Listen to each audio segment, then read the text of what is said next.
Em 2021, a gente começa a ter um IPCA que vai, a correção do IPCA vai nos fazendo resgatar de novo aquele orçamento, nós vamos recompondo esse orçamento vagarosamente, simplesmente pelo IPCA. O que ocorre é que, assim, como nós deixamos de receber esse aporte todo em 2020, é o nosso ano mais difícil.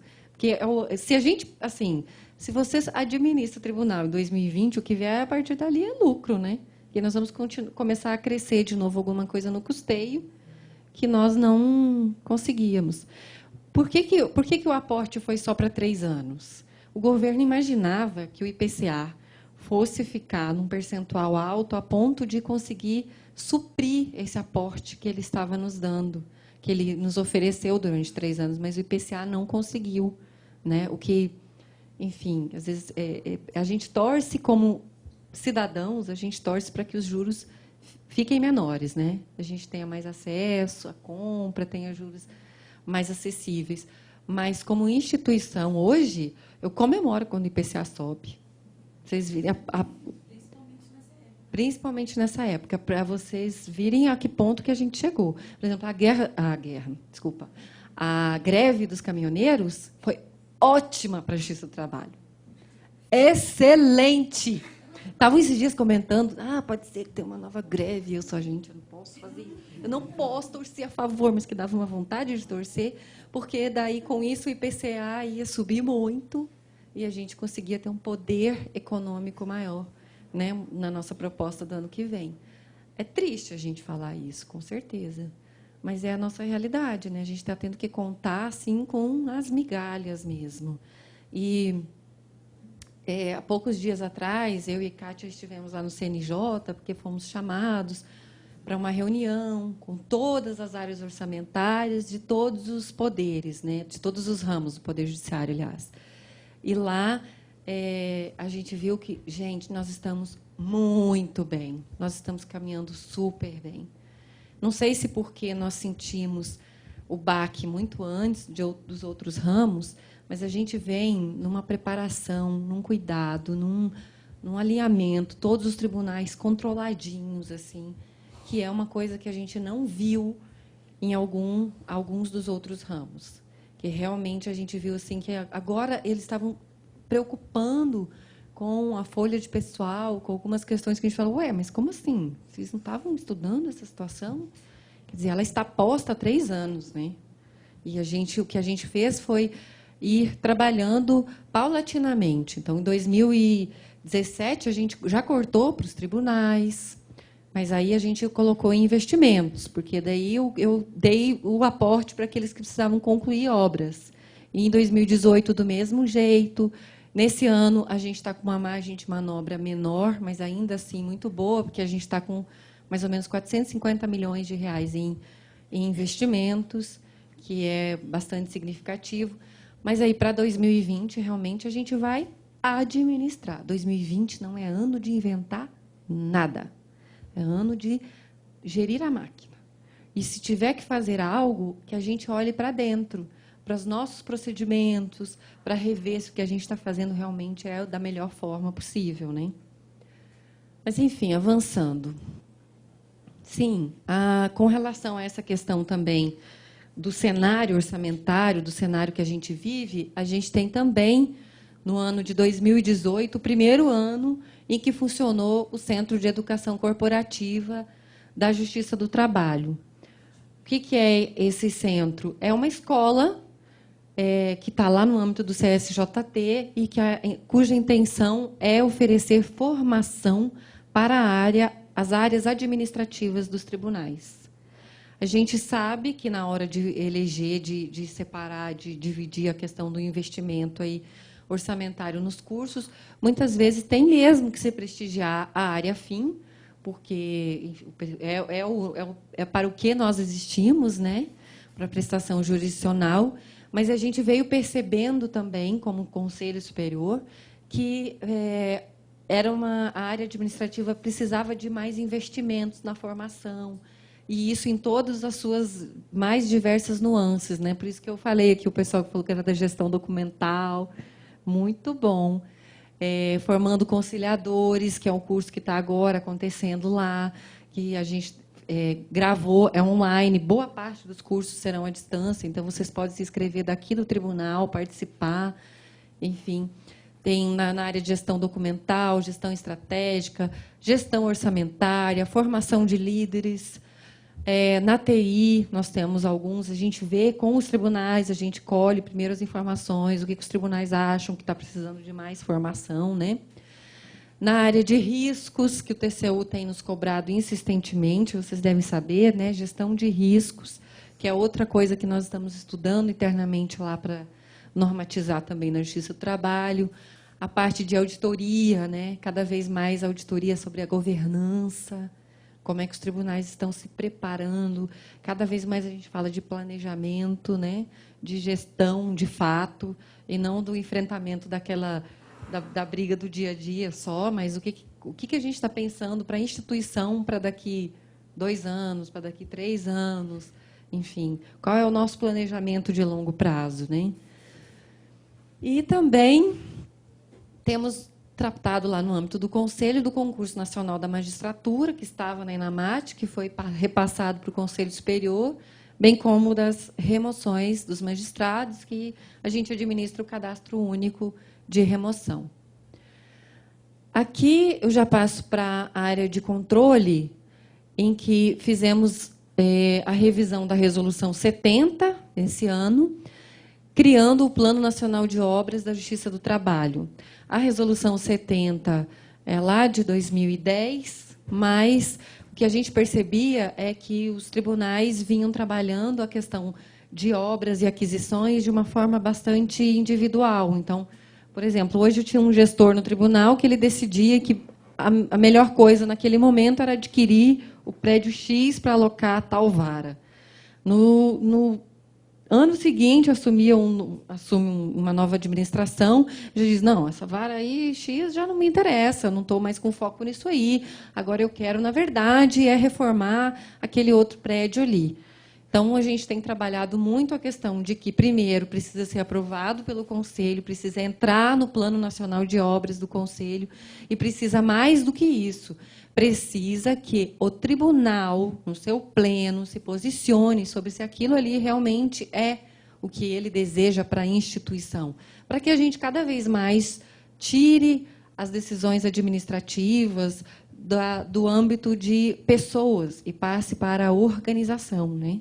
Esse, inclusive, é o intuito dos comitês que atuam dentro dos tribunais. Na área de tecnologia da informação, o trabalho tem sido insistentemente realizado para a governança, para tratar dos requisitos, dos parâmetros que devem nortear a tecnologia da informação na Justiça do Trabalho. Por que isso? Porque a gente tem se deparado, por exemplo, no PJE, a gente descobre, o juiz auxiliar viaja para um tribunal, descobre que lá eles desenvolveram um módulo X para o PJE. Aí ele vai no outro tribunal desenvolveu um outro módulo para o PJE. Aí, no terceiro tribunal, tem agora um outro módulo acoplado ao PJE. Ou seja, ele está virando um Frankenstein. E isso não pode acontecer. O PJE que roda na 9ª região tem que ser o PJE que roda na 1ª região, que roda na 14ª e assim por diante. O advogado que está advogando aqui, que está no âmbito deste tribunal, tem que ter o mesmo tipo de funcionalidades onde quer que ele atue. Mas, mais do que isso, nós temos hoje aproximadamente 1.350 pessoas que trabalham na área de TI da Justiça do Trabalho, somando todos os tribunais. Dessas, mais ou menos 1.350 pessoas, 500 delas são desenvolvedores. Vocês imaginem se nós tivermos 500 desenvolvedores trabalhando para a Justiça do Trabalho com o mesmo foco. Você vai trabalhar nisso, você vai nisso, e no final a gente vai ter esse produto. Né? Mas hoje a gente não tem. Hoje a gente tem um grupo fazendo isso no tribunal, no outro tribunal, outro grupo fazendo a mesma coisa, no outro grupo desenvolvendo a outra. coisa muito semelhante, e chega que no final você tem um monte de coisa repetida, com desperdício desses talentos que a gente tem na área de TI. Porque é impressionante o que esse pessoal de TI tem apresentado, assim, de desenvolvimento de sistema, de aprimoramento, é uma coisa assim de emocionar. Porque a gente está caminhando para a inteligência artificial, né, para a realização automática de decisões, né, a confecção automática. Lá no TST a gente já está testando, por exemplo, a admissibilidade de recursos, muitos já estão sendo feitos automaticamente. A gente já está nesse momento. E esse é o futuro que nos aguarda, né? Então, assim, até nesse sentido é que nós estamos trabalhando a questão dos sistemas nacionais. Falei do PJE, mas a gente tem também o sistema de gestão orçamentária, que o pessoal aqui que é da unidade deve saber muito bem. O sistema de gestão de pessoas, o SIGEP, que ainda está em fase de implantação em muitos tribunais. O PROAD houve, que já está implantado em 22 dos 24 tribunais, né? O SIGEL está nos 24 tribunais. Então, quer dizer, o caminho é de integração total entre esses sistemas. Então, por exemplo, o PJE e o SIGEL, nós estamos finalizando agora o módulo de peritos do PJE. E ele já vai conversar diretamente com o SIGEL, porque o magistrado designa o perito, o sistema de gestão de pessoas já reconhece aquela designação e já fica, o pagamento é feito ali na hora que houver a liberação, ou seja, é tudo automático. Assim como no sistema de gestão de pessoas. É servidor, ele tem login, ele vai entrar, qual é o tipo de acesso que ele tem, já automaticamente se comunica com os demais sistemas, né? Aposentou, no dia seguinte está bloqueado em todos os sistemas. Então, a gente está desenvolvendo a interoperabilidade de todos esses sistemas. Então, por isso mesmo que a gente precisa de muito apoio dessa área de TI, principalmente de governança, para dizer o que é possível e o que não é possível que cada tribunal desenvolva no seu âmbito e aquilo que deveria ser feito nacionalmente. Em questões no que diz respeito a pessoas, a gente sabe que hoje a área de TI também sofre bastante com esse número de analistas e técnicos na área específica. A gente tem conversado muito com alguns tribunais para que até façam a transformação de cargos na medida de que conseguissem também. Eu acho que aqui a 9ª região não tem esse problema da força de trabalho de TI, mas nós temos tribunais que têm uma defasagem assim absurda. Por exemplo, a 10ª região tem muito problema, tem um número muito baixo de pessoas. E a parte dos investimentos nacionais, que é, na verdade, aquilo que fica conosco lá no Comitê Gestor de Tecnologia da Informação. A gente tem um orçamento aportado anualmente para investimento, e, com isso, nós adquirimos storages, trocamos todos os microcomputadores, trocamos os notebooks, trocamos as impressoras, estamos investindo agora em blades, e tem mais algumas coisas específicas aí, mas, assim, esse ano, por exemplo, nós estamos descentralizando aproximadamente 65 milhões para os tribunais. Quer dizer, isso não está saindo do orçamento de cada tribunal, né? A gente também está mandando daquele valor que fica conosco lá no Conselho Superior. Sim, doutora.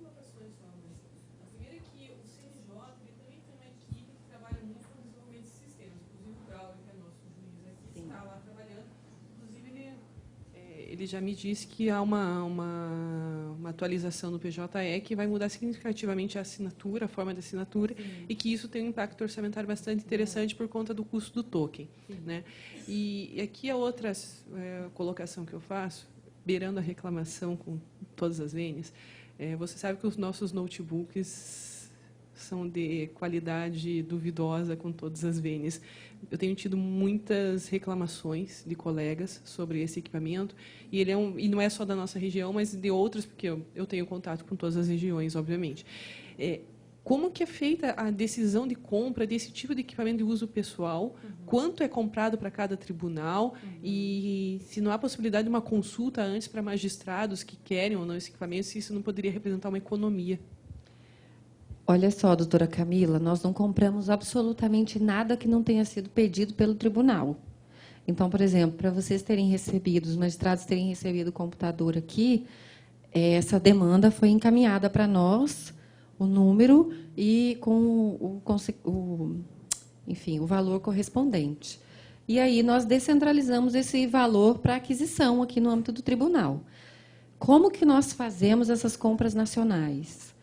Geralmente você escolhe um dos tribunais. Hoje, por exemplo, nós temos vários tribunais, cada um está cuidando de uma licitação de TI de âmbito nacional. E aí é feito um processo licitatório normal. Você faz a especificação do produto, você faz os testes, você faz tudo direitinho, como foi feito para os microcomputadores, aliás, para os notebooks que foram da Positivo, né? Que acho que é até daqui. Então, assim, dentro das especificações que foram feitas, a empresa atendeu a todas, nós fizemos os testes, estava tudo ok. Mas é claro que, enfim, às vezes você não consegue contornar tudo que deveria contornar na administração pública, porque também a gente está, né, estamos adstritos ao preço que é ofertado, e se ele atendeu as especificações, então, essa licitação, por exemplo, ela não teve nenhuma impugnação, ela foi homologada, assim, rapidamente, nós tivemos, e os valores foram bem expressivos, e foi o próprio TST que tocou essa licitação, com a auditoria participando, com todo mundo. Então, nós não tivemos nada mesmo nesse sentido de...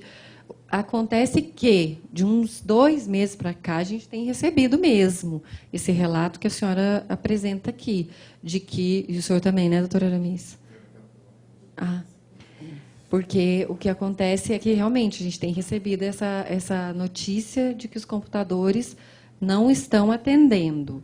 Mas, assim, não estão atendendo como, sabe?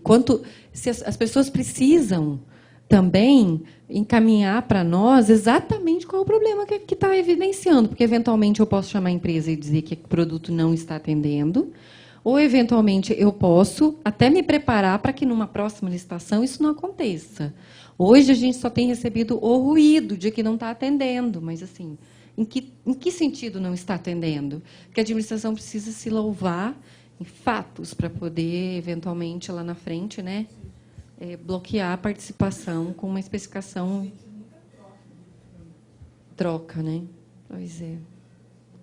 É bom até a área de TI mandar um relatório mais circunstanciado sobre o que tem acontecido com os equipamentos, sabe? Porque isso é importante para nós lá, para nós recebermos no comitê gestor e a gente acompanhar mais perto isso, como é que está, o que está acontecendo. Deixa eu aproveitar nisso. Respondendo, o outro era melhor e mais estável. O outro era HP, né? HP. A dúvida que eu tenho é exatamente essa questão de troca de equipamento. Sei, claro que tem a questão da tecnologia, a tecnologia vai se aprimorando, tem determinados recursos de software que não são compatíveis com equipamentos mais antigos, enfim. Né? Mas me parece que esse não era o caso, porque nós continuamos usando o mesmo software, ou seja, o mesmo PJE, num aparelho mais novo, né? Mas que o anterior era compatível. A dúvida que chega para nós, a informação é que, quando vence a garantia, os equipamentos têm que ser trocados. Pois essa é uma dúvida, porque, enquanto particular, normalmente o equipamento, as empresas oferecem uma prorrogação de garantia, né? E certamente isso é mais barato do que um novo equipamento. Né? Então, a minha dúvida seria: até que ponto procede essa informação? Você já disse que não procede integralmente, né? E se efetivamente essa alternativa de termos contratos de prorrogação para manter o equipamento que não está apresentando defeitos, que não está apresentando problemas, se é o caso, realmente. Doutora Aramis, por que eu digo que não procede integralmente? Porque, na verdade, essa é uma decisão que compete ao Tribunal Regional do Trabalho. Por que a gente tem... Por isso que eu digo e repito, a gente só descentraliza valor para aquisição, por exemplo, dos computadores, dos notebooks, com o pedido, documento de oficialização de demanda, que a gente chama o DOD, solicitando a aquisição daqueles documentos. O tribunal não está, de modo e em momento algum, obrigado a adquirir. Mas por que os tribunais optam geralmente por adquirir? Pelo fim da garantia.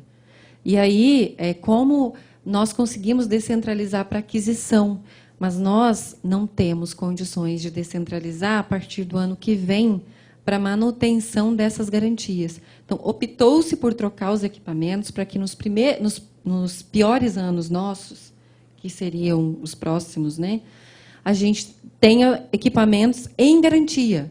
Então, eu não tenho que abrir mão, por exemplo, de valores de custeio para manter um contrato de manutenção desse parque tecnológico. Então, muita coisa foi substituída em razão disso. Foi uma opção dos tribunais para que pudessem, durante o pior período, permanecer com os equipamentos em garantia. Ele poderia não fazer? Poderia. Só que aí ele tem que ter condições, tem que ter o lastro para custear o contrato de manutenção. E muitos aí tinham dificuldade, porque realmente os contratos da TI são muito elevados, né?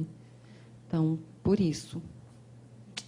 Márcia, então, essa parte toda da TI, ela entra em custeio.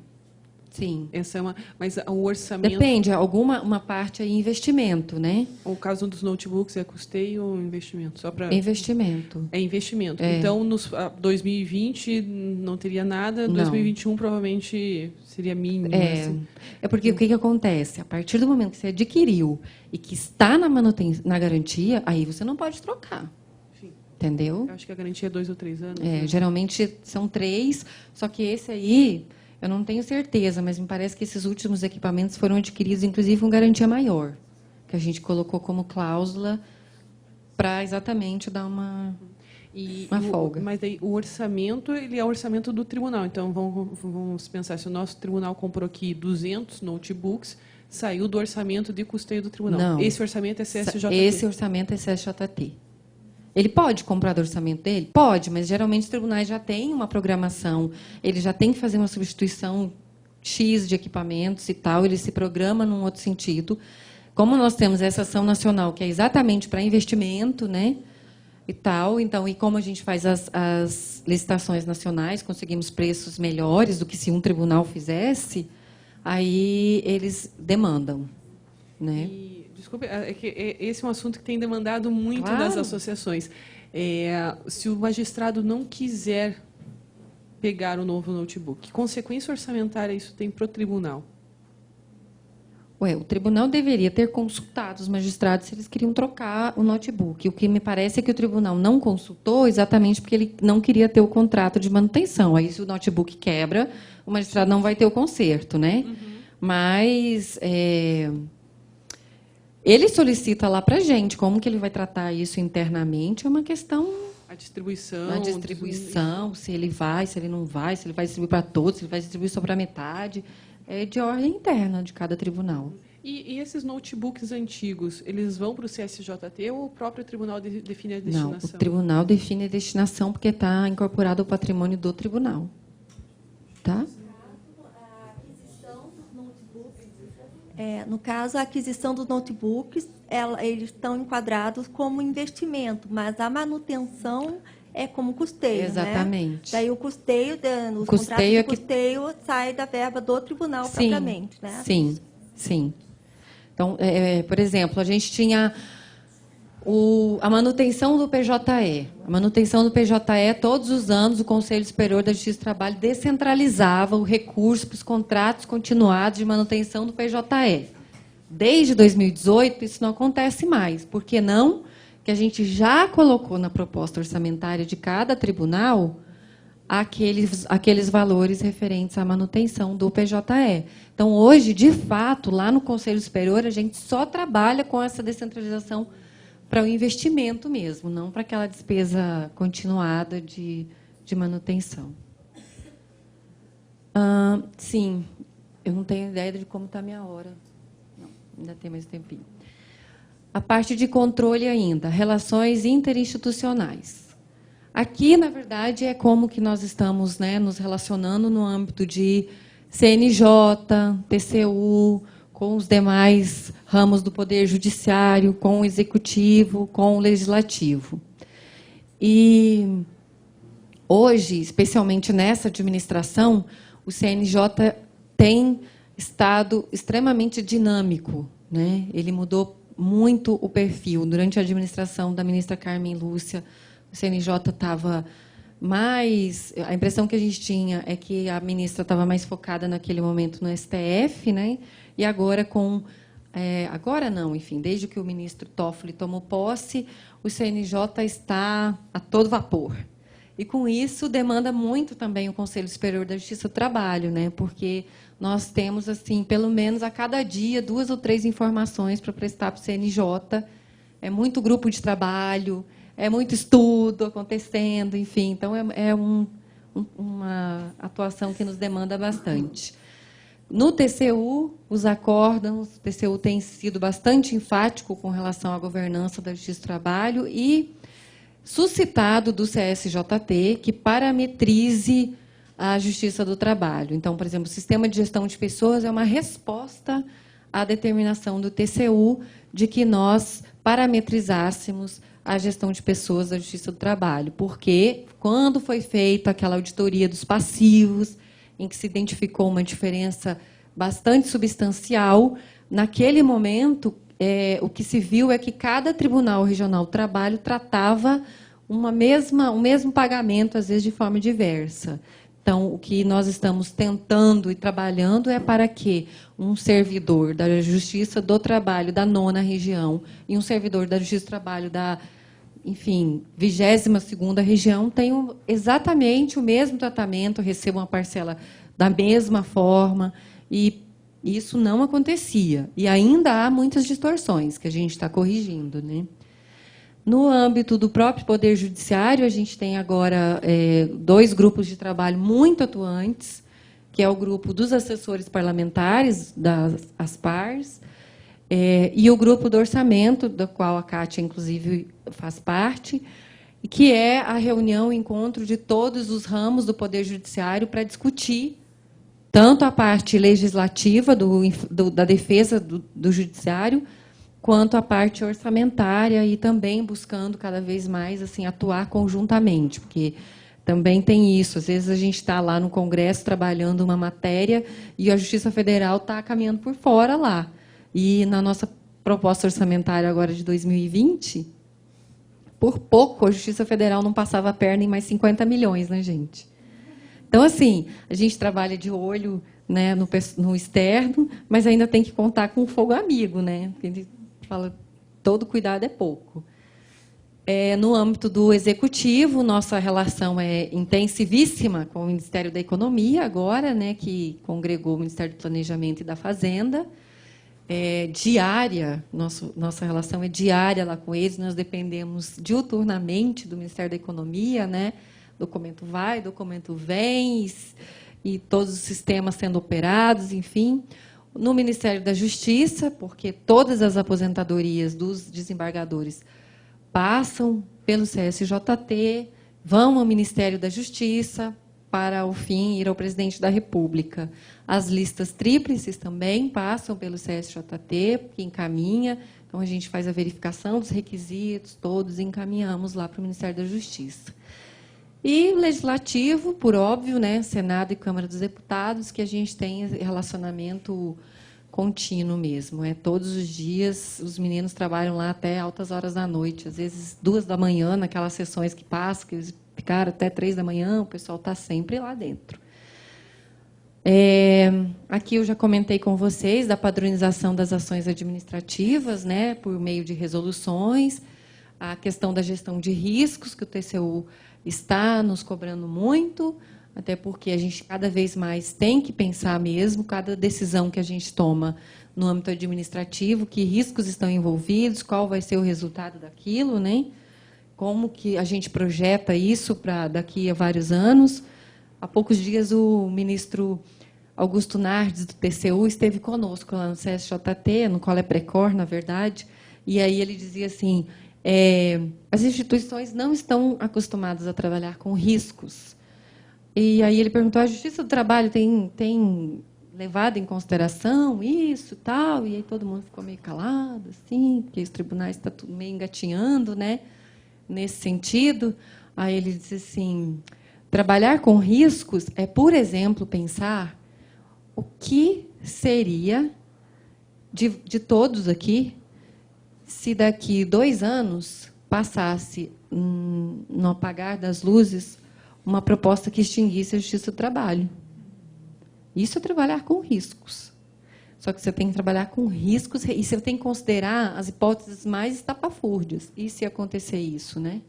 E aí? O que seria?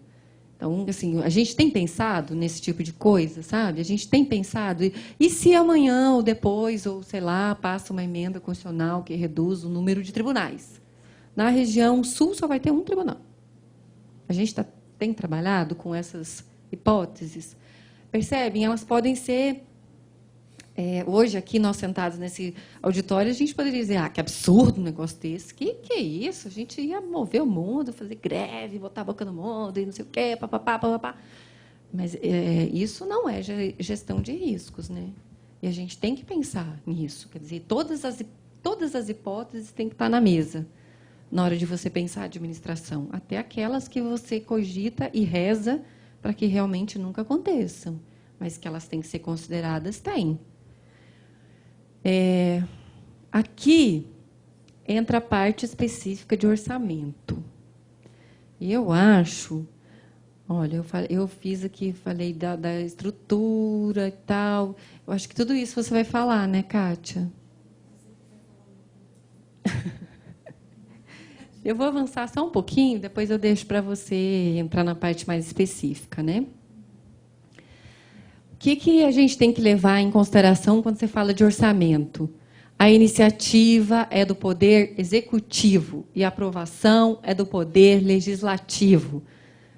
Parece coisa de escola primária a gente falar uma coisa dessas, mas a gente precisa dizer, porque vira e mexe, a gente recebe lá no conselho, pergunta assim, mas por que vocês estão fazendo isso? Mas por que vocês cortaram 40% aqui desse orçamento da área de custeio do tribunal? A gente, mas não foi a gente. Né? A gente não inventa as coisas. Elas chegam assim pelo processo regulamentar orçamentário. E aqui, nesse fluxo da proposta orçamentária, agora a gente está no período da proposta prévia. Né? Os tribunais mandaram para a gente, o prazo era dia 24, está lá com a unidade da Kátia, trabalhando para ver como é que a gente faz. Depois vem a definitiva, depois a gente tem que encaminhar para o Ministério da Economia, aí ele tem o prazo lá para encaminhar para as casas legislativas. Então, assim, a gente trabalha sob demanda. O que nos é posto no dia a dia não é porque decidimos ou queremos dessa forma, é porque tem previsão nesse sentido. Né? Então, muitas vezes, mas será que dava para prorrogar mais 2 dias? A minha equipe está muito sobrecarregada aqui, tal. Olha, não depende da gente. Assim, os prazos são externos e a gente precisa realmente cumpri-los, sob pena de acontecer umas situações desagradáveis, como um tribunal, por exemplo, que perdeu o prazo e ficou sem o valor de um investimento, uma mudança que ele queria fazer, trazendo para colocar na área de pessoal, e aí não mandou a tempo, e aí a gente bloqueou. E aí ele, puxa vida, mas e agora? Como é que eu faço e tal? E aí a gente, olha, só o presidente para reabrir agora. Né? Isso porque era um prazo interno. Agora, e se o prazo fosse externo? Né? Ou então situações como que eu contava hoje mais cedo, que o tribunal mandou, na hora de preencher a proposta lá dele, orçamentária, no sistema, entrou lá nos ícones, que a gente recomenda que, olha, não preencha, né? O tribunal preencha esse aqui, no sistema de gestão. Mas aí, às vezes, tem gente muito curiosa, que quer conhecer, às vezes a pessoa pensa, puxa vida, eu podia fazer mais algumas coisas inovadoras aqui no sistema, né? E aí clica em um ou outro lugar, e o tribunal veio na lei orçamentária sem orçamento. Porque ele fez procedimentos lá que excluiu a unidade orçamentária do sistema. Então, assim, realmente isso é muito... E por mais que a gente cheque, recheque e tal, pode passar, né? A gente está lá, o nosso dia a dia trabalhando com os 24. Mais o TST, e mais o próprio conselho. Então, hoje nós somos 26 unidades no âmbito da Justiça do Trabalho. Então, todo cuidado é pouco com essa questão. Aqui é a estrutura orçamentária da Justiça do Trabalho, aquilo que eu dizia para vocês no início, que é, a partir da emenda constitucional 45, a estrutura nossa é alterada, né? Então, antes nós tínhamos todos trabalhando vamos dizer assim, no mesmo patamar, todos os tribunais fazendo sua proposta orçamentária, tramitavam via TST, depois veio o CSJT com essa função mesmo constitucional de órgão setorial da Justiça do Trabalho. Para vocês terem uma ideia, hoje, se o TST apresentar uma consulta ao Ministério da Economia, eles não respondem. O órgão setorial da Justiça do Trabalho, por onde devem tramitar as dúvidas e a solução das questões orçamentárias junto ao Ministério da Economia, de fato, é o Conselho Superior da Justiça do Trabalho. E é com quem eles estabelecem essa comunicação. Aqui a emenda constitucional 95, outro paradigma nosso, né? Qual que é o objetivo dela? Inibir o crescimento da despesa primária da União em percentual superior ao da inflação medida pelo IPCA, que é o acumulado de 12 meses, completados em junho do ano de envio da proposta de lei orçamentária ao Congresso. Então, o objetivo principal foi limitar, de fato, essa despesa. Mas, ao limitar essa despesa, se deixou de levar em consideração uma série de fatores aí, que vem inviabilizando não só ao Poder Judiciário, como os demais ramos, né? Vira e mexe, a gente vê aí que eles comentam que a emenda constitucional não deve se manter por todo o período dos 20 exercícios financeiros para o qual ela foi criada, foi editada. Não sei. Há quem seja bastante otimista, que acha que ela não vai mesmo vigorar até lá, e há aqueles que, como a gente lá, a gente trabalha com o pé no chão. Do que está no momento, o que vier é ganho para nós, né? Se mudar alguma coisa, possivelmente vai ser melhor. O que acontece é que, às vezes, o próprio limite também nos dá uma certa segurança, né? No sentido de que a gente trabalha dentro de uma margem, não tem muito nem para lá nem para cá, mas a gente está ali dentro daquela margem. Então, não sei, vamos ter que aguardar para ver como é que as coisas se posicionam ao longo do tempo. No próprio Poder Executivo, tem tido muita dificuldade para administrar, e principalmente a questão de pessoal, né? Ali realmente é um grande problema, porque você não previu o crescimento vegetativo da folha, você não previu que você precisa suprir esse número altíssimo de aposentadorias, e aí é um pouco dicotômico, porque o governo faz a apologia à reforma da Previdência, né? Mas também não nos dá condições de suprir essas vagas. Então, a gente realmente vive um momento mais difícil. Sim. A reforma da Previdência tem algum tipo de impacto no nosso orçamento? Por exemplo, aumento de alíquota. Como que isso influenciaria no nosso orçamento? Sim, porque a gente tem a contribuição, né? Que aumentaria, exatamente. Como, por exemplo, agora a migração para o FUNPRESP. Sim. O dinheiro está caindo lá todo mês. Eu também sou. Sai do orçamento do meu tribunal? Sai do orçamento do custeio do tribunal. É custeio ou pessoal? É custeio. Não é pessoal. Então, quer dizer, agora a nossa estimativa para o ano que vem é de 25 milhões, né, Kátia? 25 milhões, que é um valor, assim, em termos de folha, é irrisório, né? Porque a gente tem uma folha de 1 bi por mês. Então, de 18 bilhões de orçamento que a gente deve ter para o próximo ano, 16 e alguma coisa é folha. Então... Vocês já fizeram algum estudo, caso haja uma reforma de tal forma que todos os magistrados sejam obrigados a migrar? O que isso impactaria? Não, ainda não.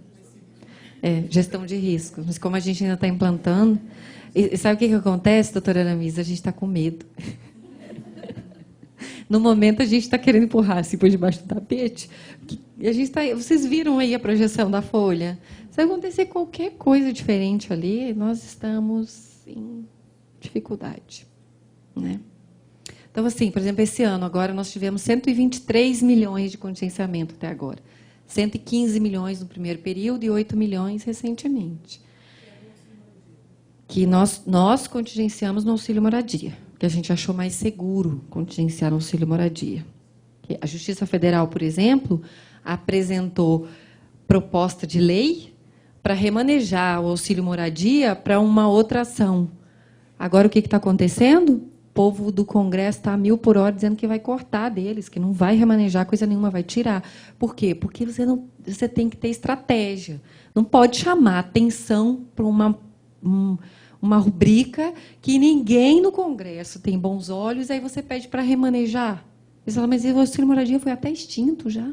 Quer dizer, caiu a decisão, por que vocês estão querendo remanejar? Vocês não precisam desse valor? Blá, blá, blá. E até que você explica que aquilo ali, né, assume. Então, a gente escolheu colocar o contingenciamento todo no auxílio moradia, porque aí, para correr menos riscos, né? Então, se a gente vai remanejar orçamento, a gente faz de rubricas que não vão ter controvérsia legislativa, vamos dizer assim. Tá? Eu não sei se eu respondi tudo que você me falou. Tá. Nada. Então, aqui, a questão dos limites, né? De uma forma mais didática, é só a correção mesmo do IPCA, sendo que o ano de 2016 serviu de paradigma para os anos seguintes. O que acontece é que 2016, para nós, veio prejudicado, porque a gente teve aquele corte no fim de 2015, lembra? Então, mesmo que a gente tenha tido a medida provisória não entrou no limite de 2016, porque o limite da emenda constitucional não conta créditos extraordinários, e a medida provisória abriu crédito extraordinário, então não entrou. O que a gente fez para tentar subir o limite de 2016? Exaustivamente, a gente incentivou os tribunais. Olhem para o que vocês têm escrito em resta pagar. Paguem, paguem, paguem. E aí o pessoal fez realmente assim uma limpeza. Encontraram muita coisa que podia ser cancelado, outros pagaram para a gente poder subir o limite. Então, 2016 é um ano que a gente executou 104% do orçamento, porque a gente fez o pagamento dos restos a pagar. Então, a gente, para trabalhar uma base mais segura para os próximos anos, né? O trabalho que foi realizado ali foi muito importante, porque ele impactou para os seguintes. E aí a previsão é de que a gente vá nesse ritmo até 2036. É tempo, né? É muito tempo. Possivelmente, muitos aqui já estarão aposentados, enfim.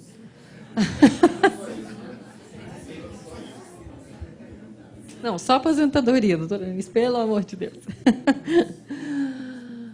Ai. Então, olha lá, despesas primárias. O que é o limite das despesas primárias? Abrange tudo. As despesas obrigatórias, que é pessoal, benefícios, assistência jurídica a pessoas carentes, e as despesas discricionárias, custeio, projetos e obras, né? Inclusive, nós achamos, temos uma tese nossa lá do CSJT, quem sabe um dia a gente consiga encontrar espaço legislativo para trabalhar, que é assistência jurídica à pessoa carente, no nosso entendimento, é uma obrigação da União em si, não deveria estar dentro do nosso orçamento da Justiça do Trabalho, né? Aposentados também, mas não...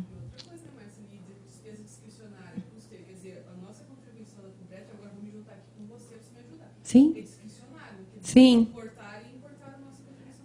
Mas ele não, o tribunal vai ter que tirar de outras fontes, né? Vai ter que se organizar.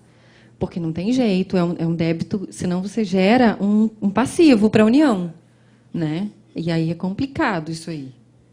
Então, hoje, o que acontece? A gente está se programando para lançar na proposta orçamentária de 2020, tentando absorver lá pelo CSJT o máximo que a gente consegue para poder minimizar a situação dos tribunais.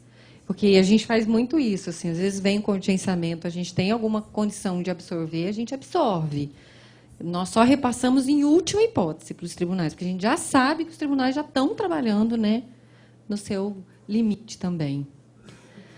E aqui a questão que a colega perguntava, né, sobre se eu inscrever, né, se eu inscrever em restos a pagar. Antes da emenda constitucional 95, você tinha o que estava previsto na lei orçamentária, mais aquilo que vem em restos a pagar do ano anterior. Então, tudo certo. É como se fosse uma dívida reconhecida da União. Você podia pagar, estava tudo, você tinha lá a disponibilidade. Hoje, os restos a pagar entram dentro do limite de pagamento. Então, se eu tenho 1 bilhão de orçamento, e eu trouxe 200 mil reais, sei lá, 200 milhões do exercício anterior, quando eu entrar o ano de 2020, eu já entro com menos esse valor. Então, é importante. Por isso que é preciso se organizar e se programar para que o pagamento aconteça no exercício financeiro. Não, aquela história antiga que a gente tinha, né? Não, todo mundo corria, famoso, assim, no dia 29, 28 de dezembro. Vamos empenhar, corre para empenhar, porque se empenhar está resolvido. Era esse caso aqui, né? Estava empenhado, inscreve em resta a pagar, está tudo certo. Agora, não é mais assim, gente. Agora, você precisa pagar aquela despesa. Se você não for pagar, é preferível que você vire o ano. Ou então, se for alguma coisa que você já está esperando, você fala, não, isso aqui eu já estou preparado para absorver, tudo bem, mas saibam que vai ser, né, já contabilizado no orçamento do ano seguinte. Essa questão aqui, eu acho que eu já falei o suficiente aqui com vocês ao longo do tempo, que é a questão do posicionamento do CSJT sempre ao lado dos TRTs. A gente tem insistentemente dito aos tribunais, e aqui está a Luciana, que chegou agora, que está lá sempre com a gente, né, Luciana? Que ela sabe muito bem que a gente tem procurado trabalhar não de forma a se pôr hierarquicamente acima, mas de dizer que nós estamos mesmo ao lado de cada um dos tribunais. E nós tivemos muitos problemas lá, que cada um, que eram problemas setoriais de um determinado tribunal, mas que a gente quis auxiliar, se colocou à disposição do tribunal e que, enfim, conseguimos excelentes resultados. Então, aqui, a revisão das antigas concepções de aquisição, né? Cada dia mais a gente vê que há uma conscientização de todos os gestores e de todos os profissionais da área administrativa, antecipação de investimentos que reduziram o custeio. Infelizmente, alguns padecem de alguns problemas, como é esse caso dos notebooks, mas a gente tem que ir aperfeiçoando. Renovação do parque tecnológico, desenvolvimento e estímulo aos sistemas nacionais. Esse aqui eu vou deixar para a Kátia tratar com vocês, que é a projeção da nossa proposta, né? Mas é só para vocês virem aqui, ó, que em 2020 a gente tira totalmente os projetos, investimento zero, e ainda assim a gente tem o déficit de quase 1 bilhão. Vamos lá, a proposta, também vou deixar a proposta. Olha como é que a proposta de 2019 é tomada pela despesa com pessoal. A nossa margem de manobra é muito pequena. E aí você tem que considerar que ainda tem benefícios, né? Tem mais 1 bilhão de reais em benefícios. Por isso que eu disse, não dá para reajustar auxílio creche, nem auxílio alimentação, nem qualquer auxílio. Aqui, o de 2020, a despesa de pessoal cresce mais um pouco ainda, para 87%. A gente zera projetos e trabalhamos com a parte de benefícios em 5% e atividades, que é o nosso custeio, em 8%. 8% apenas de todo o nosso orçamento. É para gerir tudo que vocês estão vendo aqui, todos os contratos, portas abertas, gente terceirizada trabalhando, enfim, carros andando, diárias, passagens, é muito pouco para muito, né? Aqui é o ato que, enfim, estabelece os limites. Aqui tem limite a limite de cada tribunal que a gente colocou. Vamos lá. 9ª região. Isso aqui é só custeio. E tem 60 milhões de reais, mais ou menos, para 2020, na parte de custeio. Sim, sim. Já com honorários periciais, que também estão aí dentro.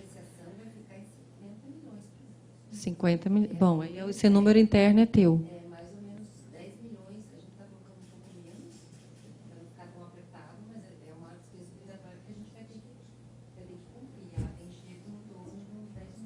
Uhum, é isso mesmo. Então, ó, 50 milhões, mais ou menos, para custeio, né? Aqui as recomendações: maximizar os pagamentos, evitar a inscrição em resto a pagar, que a gente já tinha colocado, diminuir despesas de caráter continuado, sempre cada vez mais, tudo que puder ser reduzido. Qualquer acréscimo de despesa gera um corte proporcional em outra despesa. É isso que alguns tribunais têm questionado. Eu posso fazer isso, posso fazer aquilo, posso fazer dessa forma. Não, mas eu estou me programando para terminar uma obra. Pode fazer. Por exemplo, o TRT da 9ª região, os seus 50 milhões lá, ele pode fazer como ele bem entender. O problema é se ele vai dar conta de custear tudo que é necessário, né? Então, há uma responsabilidade muito grande aí. E, por fim, o caminho, o momento em que a gente vivencia hoje, apesar das dificuldades, é dessa integração mesmo. E, mais do que isso, é dessa solidariedade dentre os tribunais regionais de trabalho. O TRT da 9ª região já teve momentos em que disponibilizou para nós orçamento, para a gente poder remanejar para outros tribunais que estavam em condições de execução, assim como, por exemplo, agora, no início do ano, a gente expandiu o limite do TRT por conta de uma aquisição que aconteceu bem no finalzinho do ano e não deu tempo de pagar, né? De São José. Então, quer dizer, assim, é nesse exercício mesmo, constante, que a gente faz, de olhar para todos e para cada um, né? E aí, então, os desafios: planejamento, gestão e qualidade do gasto. E para nós, do CSJT, é esse o lema. Assim, a gente está sempre de olho na floresta, mas sem nunca perder de vista a árvore, né? Eu estou vendo todos os tribunais, sempre, todo momento, mas estou olhando sempre também o TRT da 9ª, o da 1ª, individualmente, porque é assim que a gente consegue identificar as necessidades e socorrer, às vezes, a tempo e dar o apoio necessário, né? Então, é isso, gente. Olha, qualquer dúvida que vocês tiverem, acompanhe o site do CSJT, porque as informações administrativas e muitas das decisões nacionais aparecem lá, né? Estão disponibilizadas lá. Se tiverem alguma dúvida, os canais de comunicação são aqui. Temos a ouvidoria também, qualquer indivíduo, qualquer cidadão pode apresentar lá, mas tem também o e-mail do Conselho, que cai diretamente na secretaria, lá comigo, e aqui é o telefone da secretaria. Então, fiquem à vontade para questionar, para ligar, para mandar e-mail, para perguntar, enfim, a gente está sempre à disposição.